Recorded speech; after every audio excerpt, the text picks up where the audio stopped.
Hello' গাইছ, আপোনালোকৰ এৰক্সৰ ষ্টাৰ্টিঙৰ problem কৰে নেকি? লকটো খোলাত অসুবিধা হয় নেকি? তো এই গাড়ীখনৰো আপোনাৰ কি হয়, লকটো খোলাত অসুবিধা কৰে। তাৰ কাৰণে কাষ্টমাৰে কৈ আছিলে যে এইটো চাই দিবচোন একবাৰ। তো মই গাড়ীখন খুলিলোঁ, খুলি কিনে মই চালোঁ এইটো লকৰে মানে প্ৰব্লেম হয়।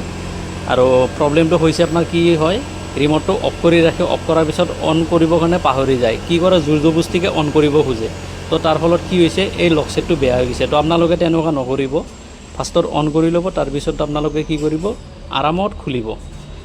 অন কৰাৰ পিছত একবাৰ টিপি দিব লক ছেটটোত। টিপি দিয়াৰ লগে লগে মিটাৰত এটা চাবি চিম্বল এটা দেখাব। তাৰপিছত গম পাব যে গাড়ীখন এতিয়া অন হ'ব। তাৰপিছত কি কৰিব, লাহেকৈ ঘূৰাই দিলে হ'ল, এইটো অন হৈ যাব। জোৰ জবস্তি নকৰিব। তো জোৰ জবস্তি কৰিলে কি হয়, বস্তুটো বেয়া হৈ যায়। তো এইটোৰো সেনেকৈ বেয়া হৈ গৈছিল। তাৰপিছত কি কৰিলোঁ, মই চেঞ্জ কৰি দিলোঁ। চেঞ্জ কৰি দিয়াৰ পিছত আকৌ এক্টিভ কৰি দিছোঁ।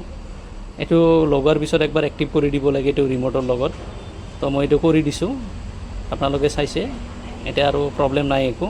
এতিয়া যিয়ে নহওক গাড়ীখন কাষ্টমাৰক এতিয়া ডেলিভাৰী কৰি দিম। আৰু ভিডিঅ'টো ভাল লাগিলে লাইক কমেণ্ট শ্বেয়াৰ কৰিব। ধন্যবাদ।